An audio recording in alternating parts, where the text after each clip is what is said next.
ನಮಸ್ಕಾರ ವೀಕ್ಷಕರೇ, ಇದು ಸುದ್ದಿಯ ಸಿಂಹಾಸನ ನಮ್ಮ ಹಾಸನ ಟಿವಿ ನ್ಯೂಸ್. ನಮ್ಮ ಜೊತೆ ಇದ್ದಾರೆ ಇವತ್ತು ಹಾಸನದ ಖ್ಯಾತ ಜಾನಪದ ಕಲಾವಿದ ದೊಡ್ಡನಳ್ಳಿ ರಮೇಶ್ನವರು. ಇವರು ಸುಮಾರು 25 ವರ್ಷಗಳಿಂದ ಜಾನಪದ ಕಲಾವಿದನಾಗಿ ಹಾಸನ ಜಿಲ್ಲೆಯಲ್ಲಿ ಬಹಳಷ್ಟು ಚಿರಪರಿಚಿತರಾಗಿದ್ದಾರೆ. ಇವ್ರ ಬಗ್ಗೆ ನಾನು ಬಹಳಷ್ಟು ಹೇಳೋದಕ್ಕಿಂತ ಅವರಿಂದಲೇ ಒಂದು ಸಣ್ಣ ಕಿರು ಪರಿಚಯವನ್ನು ಮಾಡಿಸ್ಕೊಳ್ಳೋಣ. ಅದಕ್ಕಿಂತ ಮೊದಲು ದೊಡ್ಡನಳ್ಳಿ ರಮೇಶ್ ಅವರಿಗೆ ನಾನು ನಮ್ಮ ಹಾಸನ ಟಿವಿಗೆ ಆತ್ಮೀಯವಾಗಿ ಸ್ವಾಗತಿಸ್ತೇನೆ. ಸ್ವಾಗತ, ನಮಸ್ಕಾರ. ದೊಡ್ಡನಳ್ಳಿ ರಮೇಶ್ ಅವರೇ, ನಿಮ್ಮ ಪರಿಚಯ ನೀವೇ ಮಾಡ್ಕೊಡೋಕ್ಕಿಂತ ಮುಂಚೆ ಒಂದು ಸಣ್ಣ ಹಾಡು, ಒಂದು ಜನಪದ ಗೀತೆಯನ್ನ ವೀಕ್ಷಕರಿಗೆ ಮಾಡ್ಕೊಡ್ಬೇಕು ಅಂತಲೇ ನಿಮ್ಮಲ್ಲಿ ಕೇಳ್ಕೊತೀನಿ. ಎಲ್ರಿಗೂ ನಮಸ್ಕಾರಗಳು. ನೆಲಮೂಲದ ಹಳ್ಳಿ ಹಾಡುಗಳಲ್ಲಿ ಬರುವಂತಹ ಒಂದು ಬೀಸೋಕಲ್ಲಿನ ಪದವನ್ನ ನಾನು ಹಾಡ್ತಾ ಇದ್ದೇನೆ.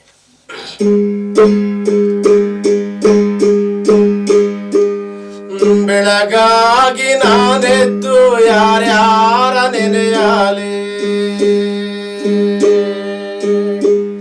ಎಳ್ಳು ಜೀರಿಗೆ ಬೆಳೆಯೋಳ,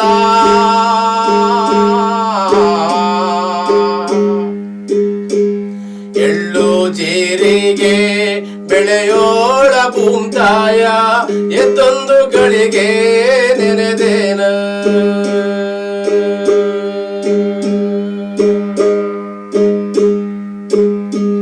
ಕಲ್ಲಮ್ಮ ಮಾತಾಯಿ ಮೆಲ್ಲಮ್ಮ ರಾಗಿಯ,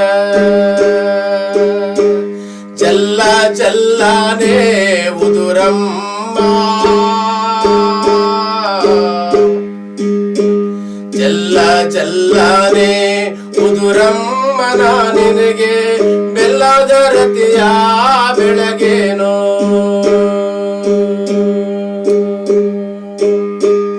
ಈಗಾಲೆ ಕಲ್ಲೂಡಿ ಯಾರ ನೆನೆದೇನ, ಈ ನಮ್ಮ ಗ್ರಾಮ ದುಡೆಯಾನ,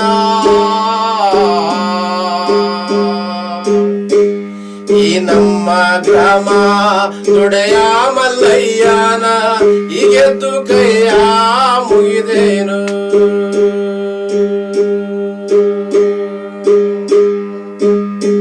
ಕಲ್ಲು ಬಿಡುತ್ತೀನೆಂದು ಸಿಟ್ಟು ಮಾಡಲು ಬೇಡ, ಮತ್ತೆ ರಾತ್ರಿಗೆ ಬರುತ್ತೇನೆ, ಮತ್ತೆ ರಾತ್ರಿಗೆ ಬರುತ್ತೀನಿ. ರಾಗಿ ಕಲ್ಲೇ ಕೈಲಿಡಿದು ಕೈಯ ಮುಗಿದೇನು, ಕಲ್ಲಿಡಿದು ಕೈಯ ಮುಗಿದೇನು, ಕಲ್ಲಿಡಿದು ಕೈಯ ಮುಗಿದೇನು. ಬಹಳ ಸೊಗಸಾಗಿತ್ತು, ಬಹಳ ಸುಂದರವಾಗಿತ್ತು. ಜನಪದ ಹಾಡು ಅಂತ ಹೇಳನೆ ಅದಕ್ಕೆ ಒಂದು ರೋಮಾಂಚನ. ಯಾಕಂತ ಹೇಳಿದ್ರೆ ಈ ದೇಶದ ಈ ಮಣ್ಣಿನ ಸೊಗಡು ಅಂತ ಹೇಳಿದ್ರೆ ಅದು ಜನಪದ. ಜನಪದ ಇಲ್ಲದಲ್ಲೇ ಈಗ ನಮ್ಮ ಏನೂ ಇಲ್ಲ, ಎಲ್ಲವೂ ಕೂಡ ಶೂನ್ಯ ಆಗೋಗುತ್ತೆ. ದೊಡ್ಡ ರಮೇಶ್ ಅವರೇ, ವೀಕ್ಷಕರಿಗೆ ಒಂದು ಸಣ್ಣ ಪರಿಚಯ ನಿಮ್ಮಿಂದ. ನಮಸ್ತೆ, ನನ್ನ ಹೆಸರು ದೊಡ್ಡಹಳ್ಳಿ ರಮೇಶ್ ಅಂತ ಹೇಳಿ ಹೇಳ್ತಾರೆ. ನಾನು ಹಾಸನ ಜಿಲ್ಲೆ ಅರಕಲಗೂಡು ತಾಲೂಕಿನ ದೊಡ್ಡಮಗ್ಗೆ ಹೋಬಳಿಯ ದೊಡ್ಡಹಳ್ಳಿ ಅಂತಕ್ಕಂಥ ಒಂದು ಪುಟ್ಟ ಗ್ರಾಮ. ಸುಮಾರು 200 ಕುಟುಂಬಗಳು ಇದ್ದಂತಹ ಒಂದು ಗ್ರಾಮ. ನನ್ನ ತಂದೆ ಹೆಸರು ಮುಳ್ಳಯ್ಯ ಅಂತ ಹೇಳಿ, ನನ್ನ ತಾಯಿ ಹೆಸರು ತಿಮ್ಮಮ್ಮ ಅಂತ ಕರೀತಾರೆ. ಜೊತೆಗೆ ಆಡು ಭಾಷೆಯಲ್ಲಿ ಪಾಪಮ್ಮ ಅಂತ ಕೂಡ ಕರೀತಾರೆ. ನನ್ನ ತಂದೆ ತಾಯಿಗೆ ನಾವು 2 ಗಂಡು ಮಕ್ಕಳು. ನಮ್ಮಣ್ಣ ಹನುಮಂತಯ್ಯ ಅಂತ ಹೇಳಿ, ಅವ್ರ ಹಿರಿಯವರು, ಅವರು ಈಗ ಕೃಷಿ ಕೆಲಸವನ್ನು ಮಾಡ್ಕೊಂಡಿದ್ದಾರೆ. ನಾನು ಈ ಒಂದು ಕಲೆಯ ಜೊತೆಗೆ ಒಬ್ಬ ಶಿಕ್ಷಕನಾಗಿ, ಪ್ರೈಮರಿ ಸ್ಕೂಲ್ನ ಶಿಕ್ಷಕನಾಗಿ ಕೆಲಸವನ್ನು ಕೂಡ ಮಾಡ್ಕೊಂಡು ಬರ್ತಾ ಇದ್ದೀನಿ. ನನ್ನ ಬಾಲ್ಯದ ಜೀವನ ನಮ್ಮ ದೊಡ್ಡಹಳ್ಳಿಯಲ್ಲಿ ನಾನು 1ರಿಂದ 5ನೇ ತರಗತಿವರೆಗೆ ವಿದ್ಯಾಭ್ಯಾಸನ ಮಾಡಿಕೊಂಡಿದ್ದೆ. ಹಾಗೆ ಅನಂತರ ಈ ಹಿರಿಯ ಪ್ರಾಥಮಿಕ ಶಾಲೆ ಅಂತ ಹೇಳಿ ಅಗ್ರಹಾರ ಅಂತ ಬರ್ತದೆ, ನಮ್ಮೂರ ಪಕ್ಕದಲ್ಲೇ ಇರ್ತಕ್ಕಂಥ ಅಗ್ರಹಾರ. ಅಲ್ಲಿ ನಾನು 5ರಿಂದ 7ರವರೆಗೆ ಅಲ್ಲಿನ ವಿದ್ಯಾಭ್ಯಾಸನ ಮಾಡಿಕೊಂಡು ಬಂದೆ. ಅನಂತರ SLC 10ನೇ ತರಗತಿವರೆಗೆ ನಾನು ಬಸವಪಟ್ಟಣ ಅಂತ ಬರುತ್ತೆ, ನಮ್ಮ ಊರಿಂದ ಒಂದು 3 ಕಿಲೋಮೀಟರ್ ದೂರ ಇದೆ ಬಸವಪಟ್ಟಣ ಅಂತ ಹೇಳಿ. ಅಲ್ಲಿ ನಾನು ಹೈಸ್ಕೂಲನ್ನು ವಿದ್ಯಾಭ್ಯಾಸನ ಮಾಡ್ಕೊಂಡು ಬಂದೆ. ಅನಂತರ ಕೊಣನೂರು ಕಾಲೇಜ್ BM ಶೆಟ್ಟಿ, ಆವಾಗ BM ಶೆಟ್ಟಿ ಕಾಲೇಜ್ ಅಂತೇಳಿ ಹೆಸರು ಪಡ್ಕೊಂಡಿತ್ತು. ಅಲ್ಲಿ ನಾನು PUCಯನ್ನು ಮಾಡಿದೆ. ಅನಂತರ 85-86ನೇ ಸಾಲಲ್ಲಿ ನಾನು TCHಗೆ ಕೊಡಗು ಜಿಲ್ಲೆಗೆ ಹೋದೆ. ಅಲ್ಲಿ ಕೂಡಿಗೆ ಅಂತ ಬರ್ತದೆ, ಆ ಒಂದು ಭಾಗದಲ್ಲಿ ನಾನು TCHನ್ನು ಮಾಡಿದೆ. 2 ವರ್ಷ TCH ಕೋರ್ಸನ್ನು ಮಾಡಿದೆ. ಅದನ್ನು ಮಾಡಿದ ನಂತರ 91ನೇ ಸಾಲಿನಲ್ಲಿ ನಾನು ವಿರಾಜಪೇಟ ತಾಲೂಕು ಚೆನ್ನೈಗೆ ಅಂತಕ್ಕಂಥ ಒಂದು ಗ್ರಾಮದಲ್ಲಿ ಪ್ರಾಥಮಿಕ ಶಾಲಾ ಶಿಕ್ಷಕನಾಗಿ ಕೆಲಸವನ್ನು ಮಾಡ್ತಾ ಬರ್ತಾ ಇದ್ದೆ. ಈ ಒಂದು ಸಂದರ್ಭದಲ್ಲಿ ನಾನು ಬಾಲ್ಯದ ಒಂದು ನೆನಪು ಹೇಗಿತ್ತು ಅಂತ ಹೇಳಿದರೆ, ನನ್ನ ತಾಯಿ ಸೋಬನೆ ಹಾಡನ್ನು ಹಾಡೋದು. ಅವರು ಒಂದು ತಂಡವನ್ನು ಮಾಡಿಕೊಂಡು ಅಲ್ಲಿದ್ದಂತಹ ನನ್ನ ತಾಯಿ ಜೊತೆಯಲ್ಲಿ ಪುಟ್ಟಮ್ಮ, ತೆಂಗಮ್ಮ, ತಿಮ್ಮಾಜಮ್ಮ, ಗೌರಮ್ಮ, ಹೀಗೆ ಒಂದು 4-5 ಜನ ಸೇರಿಕೊಂಡು ಅವರು ಆ ಗ್ರಾಮದಲ್ಲಿ ನಡೆಯುವಂಥ ಶುಭ ಕಾರ್ಯಗಳಿಗೆ, ಮದುವೆ ಕಾರ್ಯ ಆಗಿರ್ಬೋದು, ನಾಮಕರಣ ಆಗಿರ್ಬೋದು, ಹೀಗೆ ಶುಭ ಕಾರ್ಯಗಳಲ್ಲೆಲ್ಲ ಹೋಗಿ ಅವರು ಈ ಸೋಬನೆ ಹಾಡನ್ನು ಹಾಡ್ತಿದ್ರು. ಅಂಥ ಸಂದರ್ಭದಲ್ಲಿ ನಾನು ಕೂಡ ಅವ್ರ ಜೊತೆಯಲ್ಲಿ ಹೋಗಿ ಕುಂತ್ಕೊಂಡು ಸೊಲ್ಲನ್ನು ಕೊಡ್ತಾ ಇದ್ದೆ. ಹೀಗಾಗಿ ನನಗೆ ಒಂದು ಜನಪದ ಕಲೆಯ ಒಂದು ಗೀಳು ಹುಟ್ಟುಕೊಡ್ತು ಅಂತಕ್ಕಂಥದ್ದು. ಹಾಗೆ ನಮ್ಮ ಸೋದರ ಮಾವ ಮಂಡಯ್ಯ ಅಂಥೇಳಿ, ಮೂಡ್ಲೆ ಅಂತ ಕರೀತಾರೆ ಅವ್ರನ್ನ, ಮಂಡಯ್ಯ ಅಂಥೇಳಿ ಕರಿತಿದ್ರು. ಅವ್ರಿಗೆ ಒಳ್ಳೆ ಕಲೆ ಇತ್ತು. ಅವರು ನಮ್ಮನ್ನು ಸುತ್ತ ಕೂರಿಸ್ಕೊಂಡು ಅವರು ಹಾಡನ್ನು ಹಾಡ್ತಿದ್ರು. ಹಾಗೆ ಹಳ್ಳಿಗೆಲ್ಲ ಹೋಗೋರು, ಅಲ್ಲೇ ಹೋಗಿ ಹಳ್ಳಿಯಲ್ಲೆಲ್ಲ ಹೋಗಿ ಹಾಡನ್ನು ಹಾಡ್ತಿದ್ರು. ಮತ್ತು ಅವರು ಕೊಡುವಂತಹ ದವಸ ಧಾನ್ಯಗಳನ್ನು ತಗೊಂಡು ಬಂದು ಅದರಿಂದ ತಮ್ಮ ಜೀವನವನ್ನು ಸಾಗಿಸ್ತಾ ಹೋಗ್ತಿದ್ರು. ಹಾಗಾಗಿ ಈ ನನ್ನ ತಂದೆ ಮತ್ತು ತಾಯಿ ಹಾಗೆ ನಮ್ಮ ಸೋದರ ಮಾವನ ಒಂದು ಒಡನಾಟದ ಅಡಿಯಲ್ಲಿ ನನಗೆ ನೆಲಮೂಲದ ಹಳ್ಳಿ ಹಾಡುಗಳನ್ನು ಹಾಡಬೇಕು, ನನ್ನ ಕಲೆಯನ್ನು ಪ್ರದರ್ಶಿಸಬೇಕು, ನನ್ನ ಕಲೆಯನ್ನು ಬೇರೆಯವರಿಗೆ ಉಣಬಡಿಸಬೇಕು ಅಂತಕ್ಕಂಥದ್ದು ನನಗೆ ಈ ಒಂದು ಕಲೆ ಹುಟ್ಕೊಳ್ತಾ ಹೋಗ್ತು. ಒಬ್ಬ ಜನಪದ ಕಲಾವಿದನಾಗಿ, ಶಿಕ್ಷಕನಾಗಿ 25 ವರ್ಷಗಳ ನಿಮ್ಮ ಅನುಭವ ಹೇಗಿದೆ ಅಂತ ಸ್ವಲ್ಪ ವಿವರಿಸ್ತೀರಾ? ಅನುಭವಗಳು ಹೆಜ್ಜೆಗೂ ಅನುಭವಗಳು ಆಗಿದ್ದಾವೆ. ನಾನು ಓದುವಾಗ ಹಾಡುಗಳನ್ನು ನಾನು ಜನಪದ ಹಾಡನ್ನು ಹಾಡ್ತಾ ಇದ್ದೆ. ಆಮೇಲೆ ವೃತ್ತಿಗೆ ನಾನು ಬಂದ ಸಂದರ್ಭದಲ್ಲಿ ನನಗೆ ಜನಪದ ಅಕಾಡೆಮಿ ನನಗೆ ಸಹಕಾರ ಕೊಡ್ತು. ಆಮೇಲೆ ಜನಪದ ವಿದ್ವಾಂಸಗಳ ಪರಿಚಯ ನನಗಾಯಿತು. ಆಮೇಲೆ ಹಳ್ಳಿಗೆಲ್ಲ ಹೋಗಿ ಮೂಲ ಕಲಾವಿದರನ್ನ ಭೇಟಿ ಮಾಡಿ ಅವರು ಹಾಡುವಂಥ ಹಾಡುಗಳನ್ನು ಸಂಗ್ರಹ ಮಾಡ್ಕೊಂಡು ಅವರದೇ ಧಾಟಿಯಲ್ಲಿ ಹಾಡುವಂಥ ಒಂದು ಅಭಿರುಚಿ ನಾನು ಬೆಳೆಸ್ಕೊಳ್ತಾ ಹೋದೆ. ಹಾಗೆಯೇ ಒಂದು ಜನಪದ ಶಾಲೆನ ತೆರೆದು ಉಚಿತವಾಗಿ ಮಕ್ಕಳಿಗೆ ತರಬೇತಿ ಕೊಡುವಂಥ ಕೆಲಸವನ್ನು ಮಾಡ್ತಾ ಹೋದೆ.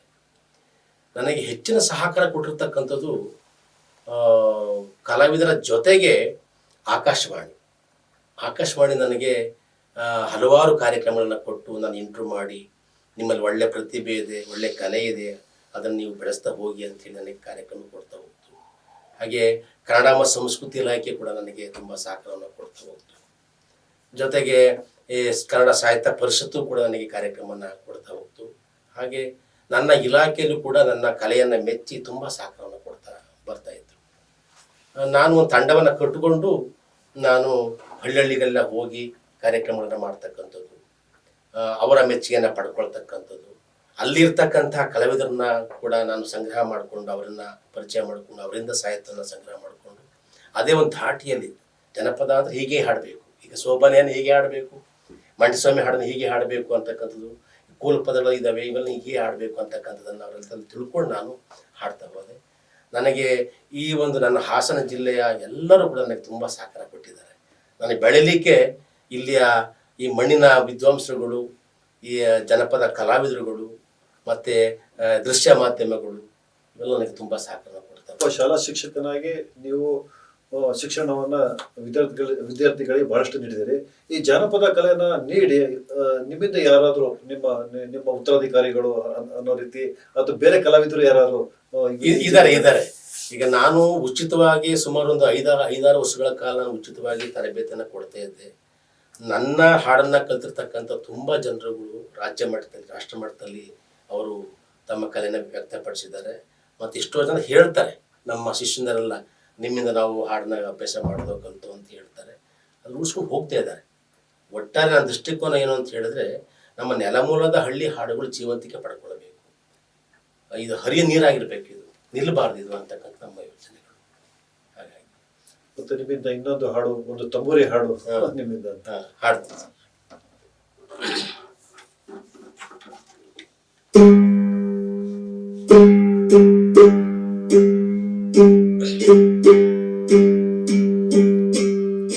ಈ ಜಾನಪದ ಪ್ರಕಾರದಲ್ಲಿ ಬರುವಂತಹ ಒಂದು ತಂಬೂರಿ ಹಾಡು, ಈ ಶಿವನ ಒಂದು ಮದುವೆ ಹಾಡನ್ನ ನಮ್ಮ ಜನಪದರು ಹಾಡ್ತಾವ.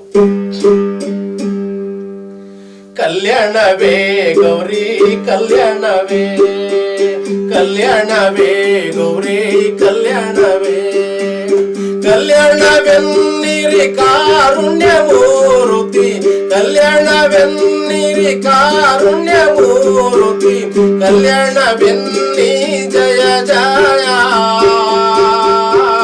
ಕಲ್ಯಾಣವೇ ಗೌರಿ ಕಲ್ಯಾಣವೇ, ಕಲ್ಯಾಣವೇ ಗೌರಿ ಕಲ್ಯಾಣವೇ.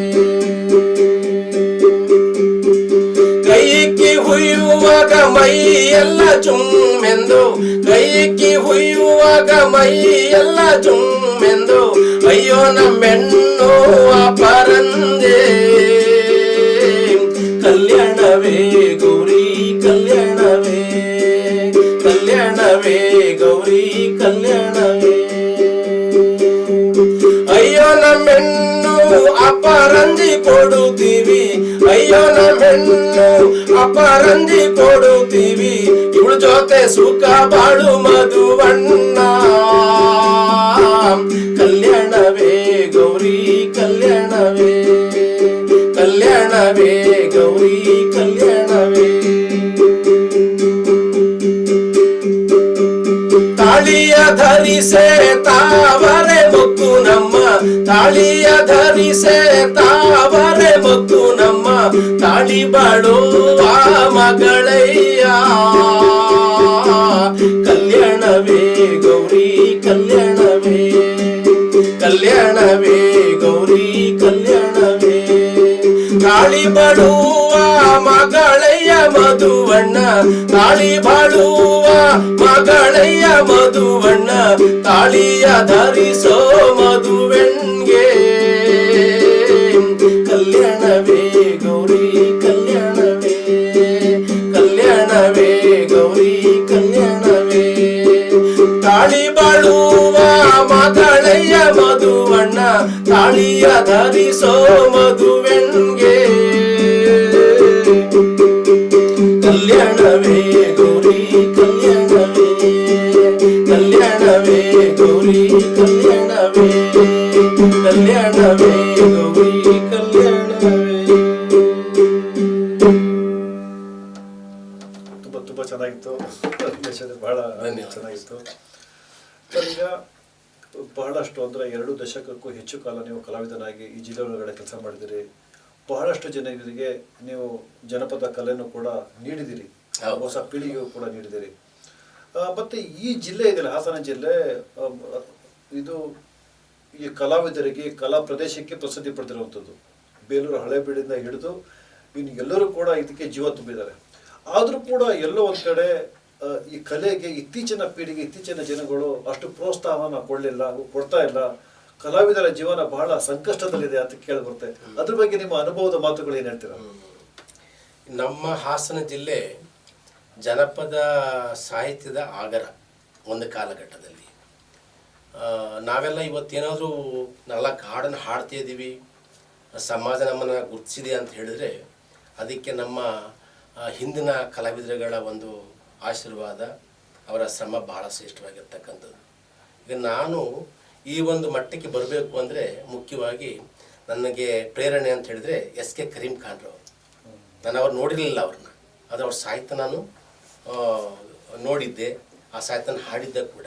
ಎಸ್ ಕೆ ಕರೀಂ ಖಾನ್ರವರು, ಮತ್ತಿಘಟ್ಟ ಕೃಷ್ಣಮೂರ್ತಿ ಅವರು, ಹಾಗೆ ನಮ್ಮ ಯಾರು ಇಲ್ಲಿ ಈ ಇತ್ತೀಚಿನ ಒಂದು ವಿದ್ಯಮಾನದಲ್ಲಿ ಬರ್ತಕ್ಕಂತಹ ಮೇಟಿಕೆರೆ ಹಿರಿಯಣ್ಣ ಅವರು ಇದ್ದಾರೆ, ಹಂಪನಹಳ್ಳಿ ತಿಮ್ಮೇಗೌಡರು ಇದ್ದಾರೆ, ಚಂದ್ರು ಕಾಳೆನಹಳ್ಳಿ ಅವರಿದ್ದಾರೆ, ಆಮೇಲೆ ನದ್ದೂರು ಪ್ರಸಾದ್ ಅವರಿದ್ದಾರೆ. ಇವರೆಲ್ಲ ಜನಪದ ವಿದ್ವಾಂಸರುಗಳು. ನಮ್ಮ ಭಾಗದಲ್ಲಿರ್ತಕ್ಕಂಥ ಎಲ್ಲ ಗ್ರಾಮದಲ್ಲಿರ್ತಕ್ಕಂಥ ಸಾಹಿತ್ಯವನ್ನು ಕ್ರೋಢೀಕರಿಸಿ ಅದನ್ನು ಪುಸ್ತಕಗಳನ್ನು ಮಾಡಿ ನಮ್ಮಂಥ ಉದಯೋನ್ಮುಖ ಆಸಕ್ತ ಕಲಾವಿದರುಗಳಿಗೆ ಸಾಹಿತ್ಯವನ್ನು ಕೊಟ್ಟಿರ್ತಕ್ಕಂಥದ್ದು ನಾವು ನೋಡ್ತೀವಿ. ನಮ್ಮ ಜಿಲ್ಲೆಯಲ್ಲಿ ಹೆಚ್ಚಾಗಿ ಕೋಲು ಪದಗಳು, ತಂಬೂರಿ ಹಾಡುಗಳು, ಹಾಗೆ ಈ ತಮಟೆ ಹಾಡುಗಳು, ಹಾಗೆ ಸೋಬನೆ ಹಾಡುಗಳು, ಮತ್ತು ಬೀಸೋಕಲ್ಲಿನ ಪದಗಳು ಇವೆಲ್ಲ. ಆಮೇಲೆ ಹೆಚ್ಚಾಗಿ ಈ ನಮ್ಮ ಕೊಣನೂರು ಭಾಗ ಬರ್ತದೆ. ಕೊಣನೂರು ಭಾಗದಲ್ಲಿ ಈ ಚೌಡಿಕೆ ಹಾಡ್ತಕ್ಕಂಥ ಒಂದು ಬೀದಿನೇ ಇತ್ತು ಕೊಣನೂರಿನಲ್ಲಿ. ಈಗ ಅವ್ರು ಯಾರೂ ಕೂಡ ಇಲ್ಲ ಈಗ. ಹಾಗಾಗಿ ಆಮೇಲೆ ಇವೆಲ್ಲ ಈ ಪ್ರಕಾರಗಳೆಲ್ಲ ಹೆಚ್ಚಾಗಿ ಇದ್ದಂಥ ಒಂದು ಕಾಲಘಟ್ಟ. ಅದು ಇತ್ತೀಚೆಗೆ ಏನಾಗಿದೆ ಅಂತ ಹೇಳಿದ್ರೆ, ಕಲಾವಿದರಲ್ಲಿ ಕಲೆಯನ್ನು ಉಳಿಸ್ತಕ್ಕಂತಹ ಒಂದು ಆಸಕ್ತಿಯ ಪ್ರಮಾಣ ಕಡಿಮೆ ಆಗ್ತಿದೆ ಅಂತಕ್ಕಂಥದ್ದು. ಹೇಗೆ ಅಂತ ಹೇಳಿದ್ರೆ, ನೋಡಿ, ಮೂಲ ಕಲಾವಿದರುಗಳು ಇತ್ತೀಚೆಗೆ ಮೂಲ ಗುಂಪಾಗಿ ಹೋಗ್ಬಿಟ್ಟಿದ್ದಾರೆ. ಹವ್ಯಾಸಿ ಕಲಾವಿದರುಗಳು ಒಂದು ಸ್ವಲ್ಪ ಮಟ್ಟಿಗೆ ಆ ಕಲೆಯನ್ನು ಉಳಿಸ್ಕೊಳ್ತಾ ಹೋಗಲಿಕ್ಕೆ ಪ್ರಯತ್ನ ಮಾಡ್ತಾ ಇದ್ದಾರೆ. ಮತ್ತು ಈ ಕಲಾವಿದರಿಗೆ ಜೀವಂತಿಕೆ ಕೊಡ್ತಕ್ಕಂಥ ಒಂದು ಭಾಗ ಯಾವುದು ಅಂತ ಹೇಳಿದ್ರೆ ಕನ್ನಡ ಮತ್ತು ಸಂಸ್ಕೃತಿ ಇಲಾಖೆ. ಕನ್ನಡ ಮತ್ತು ಸಂಸ್ಕೃತಿ ಇಲಾಖೆ ಅವ್ರನ್ನ ಗುರುತಿಸಿ ಅವರಿಗೆ ಒಂದು ಏನು ಕಾರ್ಯಕ್ರಮ ನೀಡ್ತಕ್ಕಂಥದ್ದು, ಅವರಿಗೆ ಏನು ಇಲಾಖೆಯಿಂದ ಏನು ಬರಬೇಕು ಸಂಭಾವನೆ ಅದನ್ನು ಕೊಡ್ತಕ್ಕಂಥ ಕೆಲಸವನ್ನು ಮಾಡ್ತಾ ಇದೆ. ಇನ್ನು ಏನು ಮಾಡಬೇಕು ಅಂತ ಹೇಳಿದ್ರೆ, ಈ ಇಲಾಖೆಗಳು ಈಗ ವಾರ್ತಾ ಇಲಾಖೆ ಇದೆ. ವಾರ್ತಾ ಇಲಾಖೆಯವರು ಬೀದಿ ನಾಟಕ ಕಾರ್ಯಕ್ರಮ ಮಾಡ್ತಾರೆ, ಜನರಲ್ಲಿ ಅವೇರ್ನೆಸ್ ಮೂಡಿಸ್ತಕ್ಕಂಥ ಕಾರ್ಯಕ್ರಮ ಮಾಡ್ತಾ ಹೋಗ್ತಾರೆ. ಈ ಇಲಾಖೆಗಳು ಏನು ಮಾಡಬೇಕು ಅಂತ ಹೇಳಿದ್ರೆ, ಗ್ರಾಮಗಳಲ್ಲಿರ್ತಕ್ಕಂತಹ ಮೂಲ ಕಲಾವಿದರುಗಳನ್ನು ಏನು ಅವ್ರನ್ನ ಸಂಪರ್ಕವನ್ನು ಬೆಳೆಸ್ತಕ್ಕಂಥದ್ದು, ಅವರನ್ನು ಭೇಟಿ ಮಾಡಿ ಅವ್ರ ವಿಳಾಸವನ್ನು ಪಡ್ಕೊಂಡು ಅವರಿಂದ ಹಾಡುಗಳನ್ನು ಹೊರಗೆ ತರ್ತಕ್ಕಂಥ ಕೆಲಸವನ್ನು ಮಾಡಬೇಕು. ಹವ್ಯಾಸಿ ಕಲಾವಿದರನ್ನ ಅವ್ರು ಕರ್ಕೊಂಡು ಹೋಗಿ ಅವ್ರನ್ನ ಒಂದು ಇಂಟರ್ವ್ಯೂ ಮಾಡಿಕೊಂಡು ಅವ್ರು ಹಾಡಿರುವಂಥ ಹಾಡುಗಳನ್ನು ಒಂದು ಸಂಗ್ರಹ ಮಾಡಬೇಕು. ಇದರಿಂದ ಏನಾಗ್ತದೆ, ಹಳೆ ಬೇರು ಹೊಸ ಚಿಗುರು ಎರಡು ಸೇರ್ಕೊಂಡಾಗ ಏನಾಗುತ್ತೆ, ಅಲ್ಲಿ ಆ ಹಳೆ ಸಾಹಿತ್ಯ ಜೀವಂತಿಕೆನ ಪಡ್ಕೊಳ್ಳಿಕ್ಕೆ ಕಾರಣ ಆಗುತ್ತೆ ಅಂತಕ್ಕಂಥದ್ದು. ಹಾಗಾಗಿ ಈ ಕಲೆಗಳು ಇನ್ನೂ ಹೆಚ್ಚು ಪ್ರಚಾರಕ್ಕೆ ಬರಬೇಕು ಅಂತ ಹೇಳಿದ್ರೆ, ನಮ್ಮ ಏನು ಈಗ ಸಂಘ ಸಂಸ್ಥೆಗಳಿದ್ದಾವೆ, ಇಲಾಖೆಗಳಿದ್ದಾವೆ, ಅವರೆಲ್ಲ ಈ ಕಲಾವಿದರುಗಳನ್ನು ಕಲಾವಿದರನ್ನು ಎತ್ತುವಂತಹ ಒಂದು ಕೆಲಸವನ್ನು ಮಾಡ್ತಾ ಹೋಗಬೇಕು. ಹಾಗೆ ಮಾಡಿದಾಗ ಅದು ಜೀವಂತಿಕೆ ಪಡ್ಕೊಳುತ್ತೆ ಅಂತಕ್ಕಂಥದ್ದು ನನ್ನ ಒಂದು ದೃಷ್ಟಿ.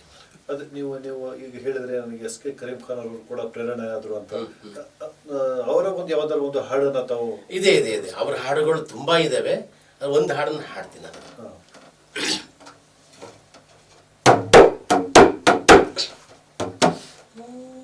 ನನ್ನೂರ ಮುಂದೆ ಎಮ್ಮೆ ಕಾಯೋ ಗೊಲ್ಲ, ನನ್ನೂರ ಮುಂದೆ ಎಮ್ಮೆ ಕಾಯೋ ಗೊಲ್ಲ, ನನ್ನಣ್ಣನ ಕಂಡರೆ ಬರು ಹೇಳು, ಅವರು ಉಡಿಸಿದ ಸಣ್ಣಂಚಿನ ಸೀರೆ ಅಳಿದಾವೋ.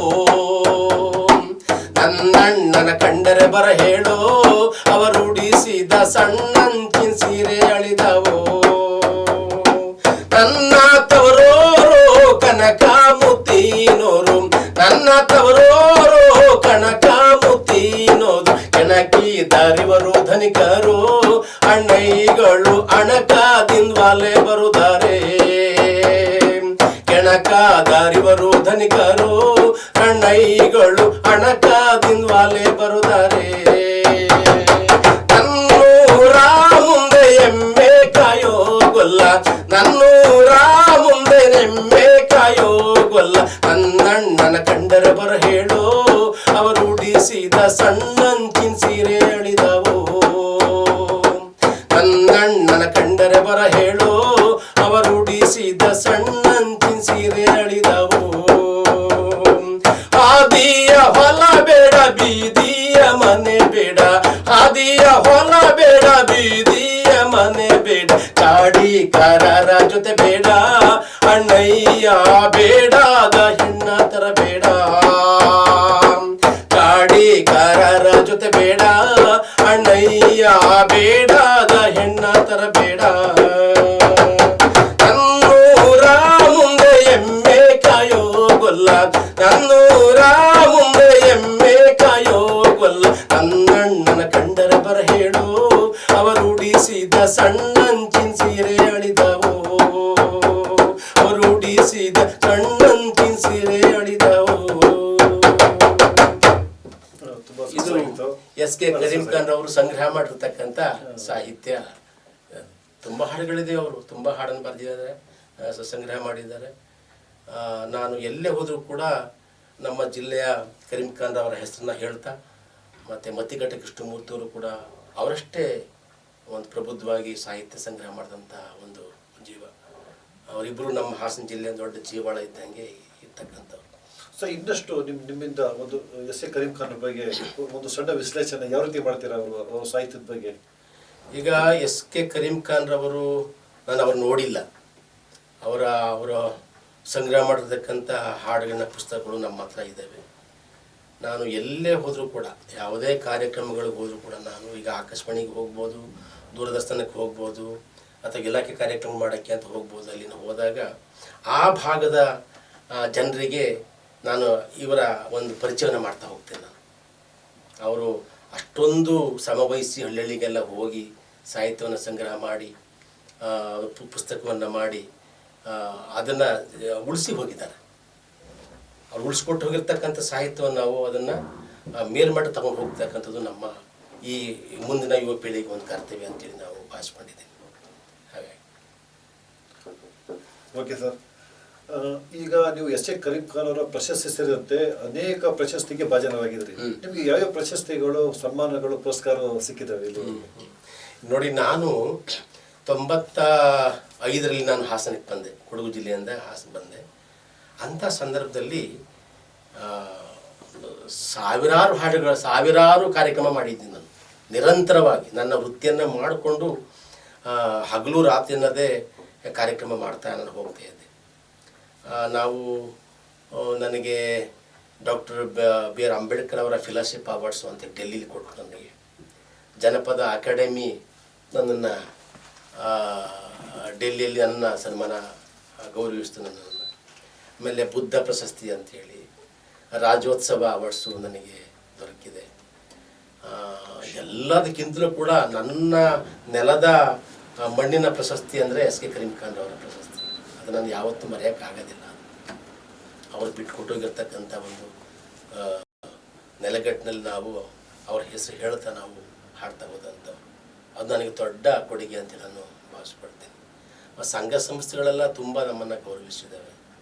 ಸಂಘ ಸಂಸ್ಥೆಗಳು, ಇಲಾಖೆಗಳು, ವಿದ್ವಾಂಸರುಗಳು ನಮಗೆ ಪ್ರೋತ್ಸಾಹ ಕೊಡದೇ ನಾವು ಈ ಒಂದು ಮಟ್ಟಕ್ಕೆ ನಾವು ಜನಪದ ಕಲೆಯನ್ನು ಅಳವಡಿಸ್ಕೊಳ್ಳಿಕ್ಕೆ ನಮಗೆ ಆಗ್ತಿರಲಿಲ್ಲ ಅನ್ನೋದು ನನಗೆ ಅದೊಂದು ದೊಡ್ಡ ಹೆಮ್ಮೆ ನನಗೆ. ಸರ್, ಮತ್ತೆ ತಾವು ಈ ಮಂಟೇಸ್ವಾಮಿ ಹಾಡು ನಿಮ್ಮ ಫೇಮಸ್ ಹಾಡು ಬಹಳಷ್ಟು ಕಡೆ ಹಾಡಿದಿರಿ, ನಮ್ಮ ವೀಕ್ಷಕರಿಗೆ ಅದೊಂದು ಹಾಡು ಹೇಳಿ. ನೋಡಿ, ಮಂಟೇಸ್ವಾಮಿ ಅಂತಕ್ಕಂಥದ್ದು ಅವನೊಬ್ಬ ಪವಾಡ ಪುರುಷ ಅಂತೇಳಿ ನಾವು ಹೇಗೀಗ ಸರೀಪ್ರವರ ಶಿಶುರಾಳ್ ಸರೀಪ್ರವರ ನಾವು ಹೇಗೆ ಅವರು ನಮ್ಮ ಹಾಗೇನೆ ಮನಸ್ಸಾಗಿದ್ದಂಥವ್ರು, ದೈವೀಯ ಗುಣಗಳನ್ನು ಹೊಂದಿ ಅವರು ದೈವತ್ವವನ್ನು ಪಡ್ಕೊಂಡ್ರು ಅಂತ ಹೇಳ್ತಾರೆ.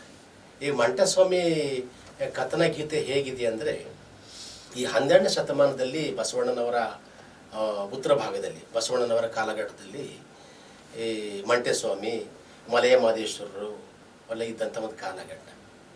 ಅವರು ಏನು ಮಾಡ್ತಾರೆ ಅಂದರೆ, ನಮ್ಮ ಹಾಗೇನೆ ಮನುಷ್ಯರಾಗಿದ್ದಂಥವರು ಉತ್ತರ ಭಾಗವನ್ನು ಬಿಟ್ಟು ದಕ್ಷಿಣ ಭಾಗಕ್ಕೆ ಬರ್ತಾರೆ. ಮಂಟೇಸ್ವಾಮಿಯವ್ರ ಶಿಷ್ಯ ಮಲೆಯ ಸಿದ್ದಪ್ಪಾಜಿ ಅಂತೇಳಿ ನಾವು ಹೇಳ್ತೀವಿ. ಹಾಗಾಗಿ ಅದೊಂದು ಪವಾಡ ಸಾಹಿತ್ಯವನ್ನು ಹೇಗೆ ಕಾಣಿಸಿದ್ದಾರೆ ಅಂತ ಹೇಳಿದ್ರೆ, ಸಿದ್ದಪ್ಪಾಜಿಗೆ ಹೇಳ್ತಾರೆ, ಅವ್ರ ತಾಯಿ ಹೇಳ್ತಾಳೆ, ನೋಡಪ್ಪ, ನೀನು ಹುಟ್ಟಿದ ಮೇಲೆ ಕಲಿಯುಗ ಸೃಷ್ಟಿ ಆಗ್ತಾಯಿದೆ. ಈ ಭಾಗದಲ್ಲಿ, ಈ ಭೂಮಿಯ ಮೇಲೆ ನೀನು ಹುಟ್ಟಿದ ಮೇಲೆ ಆಗಬಾರ್ದಂತಹ ಅನಾಹುತಗಳು ಸಂಭವಿಸ್ತವೆ. ಆಯಿತಾ ಏನು ಕೊಲೆ, ಸುಲಿಗೆ, ದರೋಡೆ, ಅತ್ಯಾಚಾರ, ತಂದೆಯನ್ನು ತಾಯಿ ನಂಬಲ್ಲ, ತಾಯಿಯನ್ನು ತಂದೆ ನಂಬಲ್ಲ, ಅಣ್ಣ ತಮ್ಮದು ದೂರ ಆಗ್ತಾರೆ, ಒಂದು ವಿಕೃತವಾಗಿರ್ತಕ್ಕಂಥ ಪ್ರಪಂಚ ನಿರ್ಮಾಣವಾಗ್ತದೆ. ಅದನ್ನು ನೀನು ತಾಳ್ಕೊಂಡು ಬಾಳಪ್ಪ ಅಂಥೇಳಿ ಹೇಳ್ತಾರೆ. ಅದನ್ನು ಈ ನಮ್ಮ ಜನಪದರು ಹಾಡಿನ ಮುಖಾಂತರ ಕಟ್ಕೊಡ್ತಾ ಹೋಗ್ತಾರೆ. ಅದು ಹೇಗಿದೆ ಅಂತಕ್ಕಂಥದ್ದು.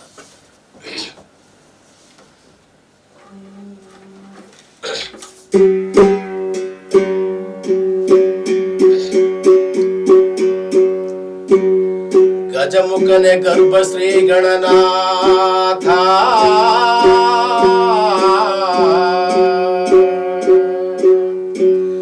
ಗಜ ಗಜಮುಖನೆ ಗರ್ಭ ಶ್ರೀ ಗಣನಾಥ ಇಲಿಯ ವಾಹನವನೇರಿಪ ಶ್ರೀ ಗೌರಿ ವರಪುತ್ರ ಶಿವನ ಕುಮಾರ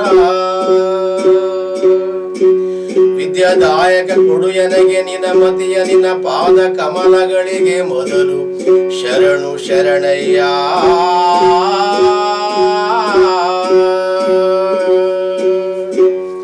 ಶರಣು ಶರಣಯ್ಯ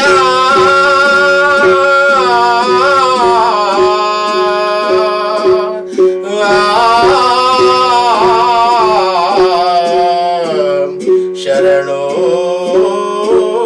ಶರಣಯ್ಯ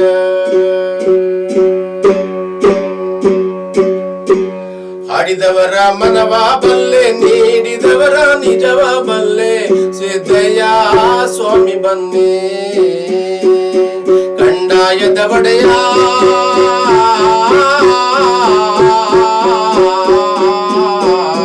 ಗುರುನಿಂಗಯ್ಯ ದಯ ಮಾಡು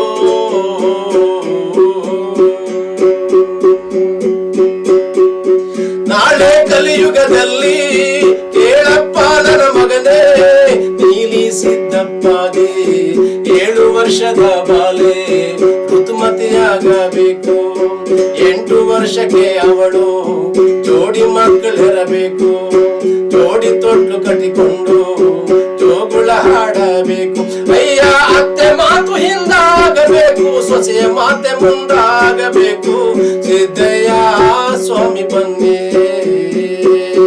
ಕಂಡಾಯದ ಒಡೆಯ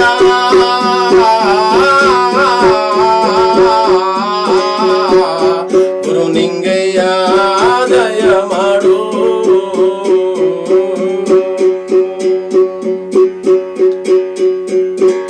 ಮಡಿಕೇರಿ ತಾಲೂಕು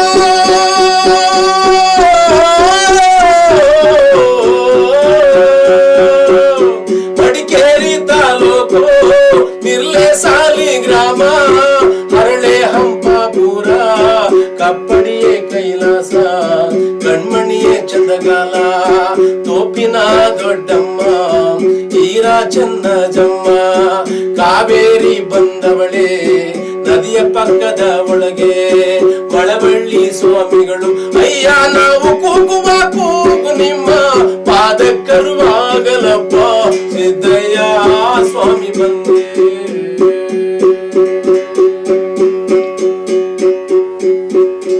ಅದು ಅಲ್ಲದೆ ನನ್ನ ಕಂದ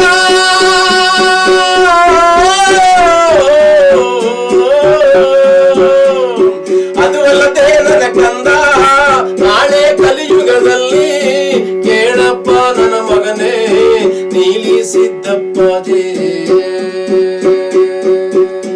ತಂಗಿಯ ಅಂದವ ನಾಳೆ ಅಣ್ಣನೇ ನೋಡಬೇಕು ಅಣ್ಣನ ಚಂದವ ನಾಳೆ ತಂಗಿಯೇ ನೋಡಬೇಕು ಬೆಟ್ಟ ಗುಡ್ಡಗಳ ಕಡಿದು ಹೊಲಗದ್ದೆ ಮಾಡಬೇಕು ಹುಲಗಂಜಿಯಲ್ಲಿ ಕೆಂಪು ಇಳಿತಾನೆ ಬರಬೇಕು ಆರಕ್ಕೇರಿದ ಹೆಂಗಸು ಮೂರಕ್ಕಿಳಿಯಲೇಬೇಕು ಅಂಕೆ ಇರುವ ಮೊದಲು ಅರಗಣ್ಣು ಕಾಣಬೇಕು ಅಯ್ಯ 65ರ ಮುದುಕ ನಾಳೆ ಹರೆಯದ ಬಾಲೆ ಕೇಳಬೇಕು ಸಿದ್ದಯ್ಯ ಸ್ವಾಮಿ ಬಂದೆ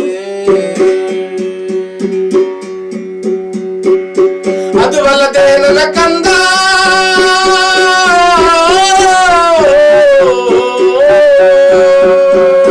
ಅದು ಅಲ್ಲದೆ ನನ್ನ ಕಂದ ನಾಳೆ ಕಲಿಯುಗದಲ್ಲಿ ಕೇಳಪ್ಪ ನನ್ನ ಮಗನೇ ನೀಲಿ ಸಿದ್ದಪ್ಪದೇ ಮನೆಯ ಬಿಟ್ಟು ನೀನು ಮಠವ ಸೇರಬೇಕು ಮಹಾಸ್ವಾಮಿಗಳಂತ ಮಠದಲ್ಲಿ ಕೂರಬೇಕು ಮಕ್ಕಳಿಲ್ಲದ ಬಂದೆ ಮಕ್ಕಳಿರಲೇಬೇಕು ಅಯ್ಯ ಮಠದಲ್ಲಿರುವ ಸ್ವಾಮಿಗಳಿಗೂ ಇಬ್ಬರು ಹೆಂಡಿರು ಬೇಕಬೇಕು ಸಿದ್ದಯ್ಯ ಸ್ವಾಮಿ ಬಂದೆ ಕಂಡಾಯದ ಒಡೆಯ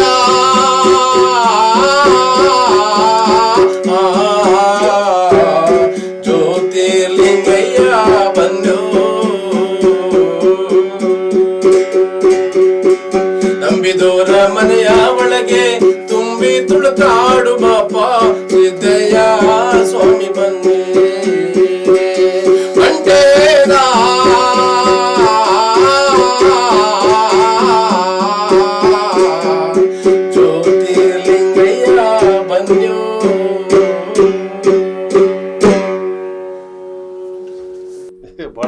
ಚೆನ್ನಾಗಿತ್ತು, ಬಹಳ ಉತ್ತಮವಾಗಿತ್ತು.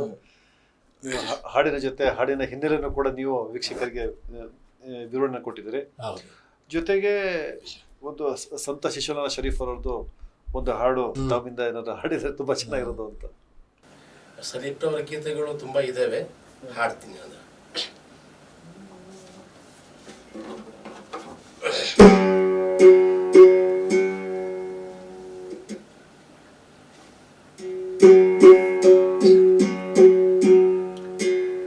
ಎಲ್ಲಿಂದ ನೀ ಬಂದೆ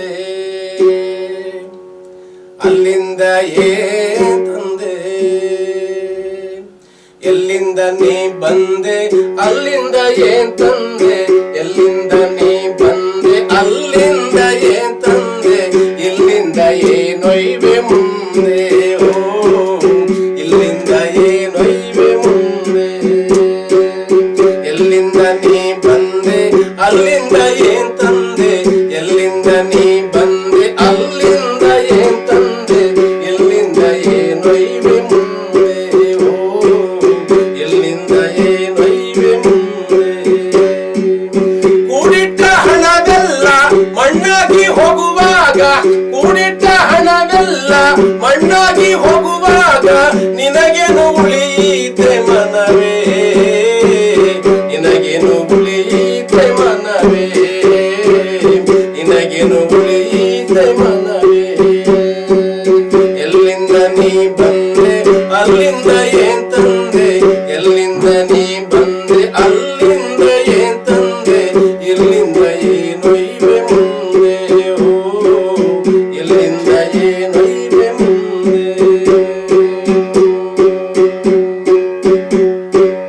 ನಾನ್ಯಾರೋ ನೀನ್ಯಾರೋ ನನ್ನವರು ಯಾರಿಲ್ಲ, ನಾನ್ಯಾರೋ ನೀನ್ಯಾರೋ ನನ್ನವರು ಯಾರಿಲ್ಲ, ಅದನೆಂದು ನೀ ತಿಳಿ ಮನವೇ, ಅದನೆಂದು ನೀ ತಿಳಿ ಮನವೇ, ಅದನೆಂದು ನೀ ತಿಳಿ ಮನವೇ.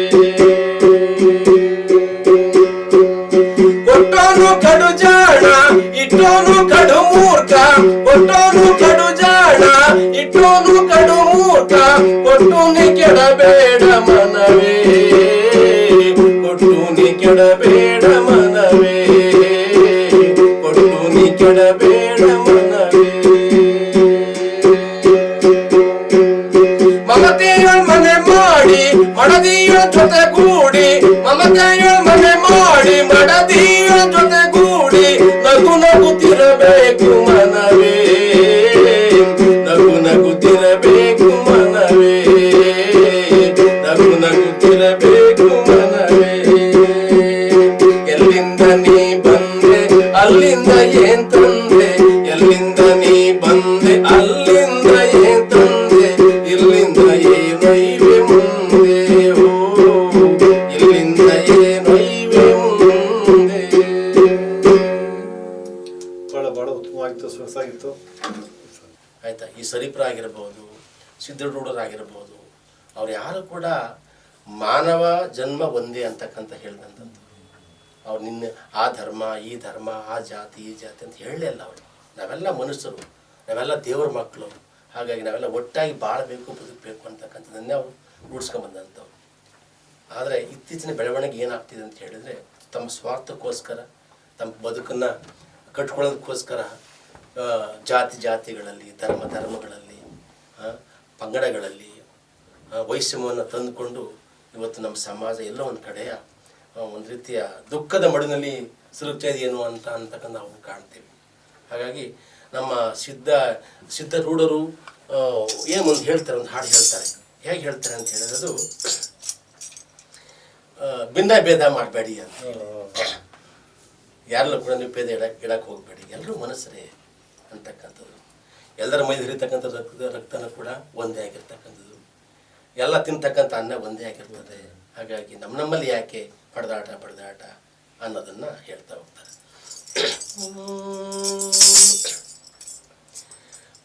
ಭಿನ್ನ ಭೇದವ ಮಾಡಬೇಡಿ, ಭಿನ್ನ ಭೇದವ ಮಾಡಬೇಡಿ, ಇದರ ಉನ್ನತ ತರವನ್ನು ಚೆನ್ನಾಗಿ ಕೇಳಿ, ಭಿನ್ನ ಭೇದವ ಮಾಡಬೇಡಿ, ಭಿನ್ನ ಬೇಸವ ಮಾಡಬೇಡಿ.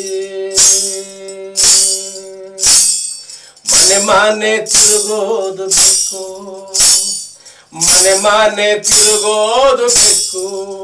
ಅಯ್ಯ ಹರುವಾರ ಮನೆಯಲ್ಲಿ, ಲಿಂಗಾಯತರ ಮನೆಯಲ್ಲಿ, ಕುಂಬಾರ ಮನೆಯಲ್ಲಿ, ಕೋಟಿಗರ ಮನೆಯಲ್ಲಿ ಹಾಲು ನೆಚ್ಚದು ನೋಡಬೇಕು.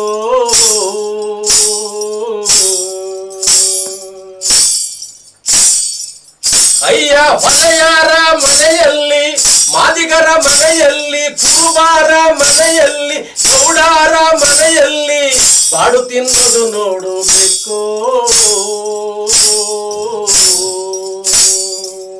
ಇಂಥ ಸರ್ವ ಜಾತಿಗಳಲ್ಲಿ ಬೆರೆತು ಹೋಗಿರೋ ನಮ್ಮ ಆಚಾರವೆಲ್ಲ ಭಿನ್ನ ಭೇದವ ಮಾಡಬೇಡಿ. ಓಹೋ ಭಿನ್ನ ಭೇದವ ಮಾಡಬೇಡಿ. ಅಯ್ಯ ಹಸಿದವನು ಹೊಲೆಯ, ಸುಸ್ತಾದವನು ಚಾಂಡಾಳೆ. ಅಯ್ಯ ಹಸಿದವನು ಹೊಲೆಯ, ಸುಸ್ತಾದವನು ಚಾಂಡಾಳೆ. ನಮ್ಮನ್ನು ಕಾಯುವ ಮೈಲಾರಲಿಂಗ, ಮೈಲಾರಲಿಂಗ, ಮೈಲಾರಲಿಂಗ, ಮೈಲಾರಲಿಂಗ, ಮೈಲಾರಲಿಂಗ. ಅಯ್ಯ ಬಾಯಲ್ಲಿ ಬೆಲ್ಲ, ಎದೆಯಲ್ಲಿ ಕತ್ತಾರೆ. ಅಯ್ಯ ಬಾಯಲ್ಲಿ ಬೆಲ್ಲ, ಎದೆಯಲ್ಲಿ ಕತ್ತಾರೆ. ಇಂಥ ಜಾತಿಗರ ಸಂಗವ ಸೇರಾಲು ಬ್ಯಾಡಿರೋ.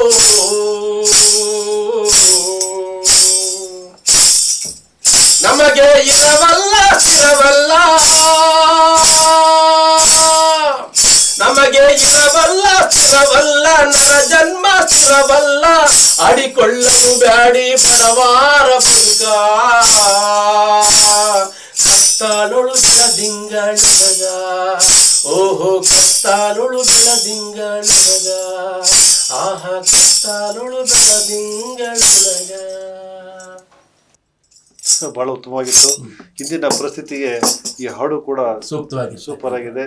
ಮತ್ತೆ ಜನಪದ ಅದೆಲ್ಲೂ ಕೂಡ ಅಲ್ಲಿ ಜಾತೀಯತೆ ಏನೂ ಇಲ್ಲ, ಅದು ಎಲ್ಲರ ಸೊತ್ತಾಗಿತ್ತು. ನಮ್ಮ ಬದುಕಿನ ಹಾಡುಗಳು, ಬದುಕಿನ ಹಾಡು, ನಮ್ಮ ನೋವು ನಲುವುಗಳನ್ನ, ನಮ್ಮ ಆಚಾರ ವಿಚಾರಗಳನ್ನ ಹಾಡಿನ ಮುಖಾಂತರ, ನಮ್ಮ ಜನಪದರು ಹಾಡಿನ ಮುಖಾಂತರ, ಅಭಿನಯದ ಮುಖಾಂತರ, ಕತೆ ರೂಪದಲ್ಲಿ ಅವ್ರು ಹಾಡ್ತಾ ಹೋಗ್ತಾ ಇದ್ದಾರೆ.